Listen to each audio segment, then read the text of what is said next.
15 minutes after the top of the hour, President Obama calling for an end to tax breaks for oil companies.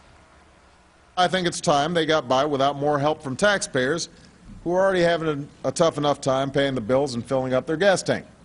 But it seems President Obama didn't even have the support of the Democrat-led Senate. They rejected his proposal.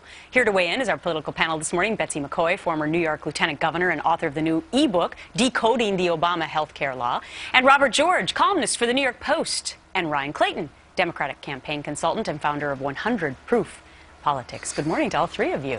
Morning. Betsy brought along some props. That's right. Props to you. The Supreme Court justices didn't want to read the Obama health law.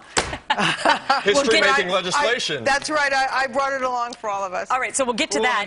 That's right. We'll get to that a little bit later. But here's the thing, Betsy. Let me start with you on this. Was the president disingenuous yesterday when he was calling for tax breaks or to get rid of the tax breaks for the oil companies? I would call it demagoguery instead of just simply being insincere. And this is the reason.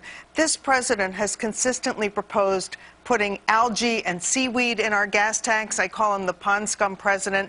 He has poured billions of dollars into what he calls clean energy alternatives like Solyndra, companies that went belly up. That is a real misuse of taxpayer dollars. These clean energy sources have not proven to be economically viable. They currently provide only 7% of our resources. We need fossil fuel to continue, is what you're trying to say. Right. But Ryan, let me ask you this. Is he telling the full story? Because isn't it true that all companies that invest in machinery and equipment, that they get these tax subsidies? So it's not just oil companies? And don't they pay millions of dollars in taxes, 41%, I think, of their profits? Yeah, I think most Americans know that the real story here is that we're all feeling pain at the pump.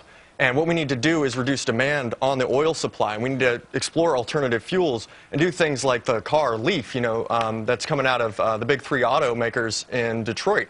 And when we invest in those kind of solutions, what we're going to do is reduce demand on oil. That's going to drive down the price of gas, and that's what everybody wants. I don't know why we're giving tax subsidies to oil companies that make billions and trillions of dollars, and then we give them tax subsidies, and then they take tax cuts too. I just think that that's not an economically feasible situation. It's not good for the revenue of the government, and it's not good for most Americans. Here's the interesting factor. I just got to get this in because I don't have time to play the whole thing. But in 2005, President Obama, as a senator, voted to continue the tax subsidies for oil companies, and now he's saying he's against it. Well, which proves that this is all kind of a political game here. I mean, I partly agree with Ryan. I mean, I'd be more than happy to get rid of all of these kind of subsidies. But if you're going to do that, if you're going to get rid of corporate subsidies, you're going to have to do it comprehensively, rather than just going after the big bad oil bogeyman, which is what the president seems to be doing right now. Which was my point, was that it's all companies that invest in equipment and machinery that get that kind of a tax subsidy. Would you agree with that, Ryan?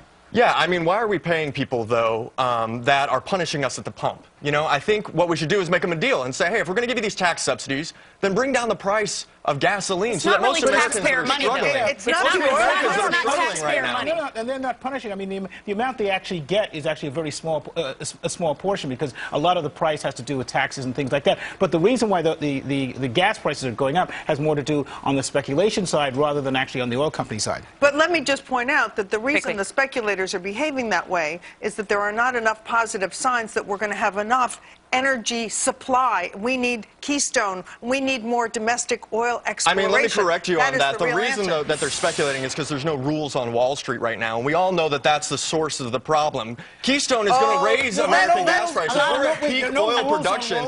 We're at peak oil production in America, and yet prices keep going up. That's because they're raking in record profits. The reason that we don't have enough domestic oil supply is they're going to continue to debate while I vote. I love this. You guys are fired up for a Friday. All right. They're going to stick around, though, and they're going to have even more of that when we come back, because it's Judgment Day for Obamacare. Betsy brought the entire law there. Do Democrats win either way?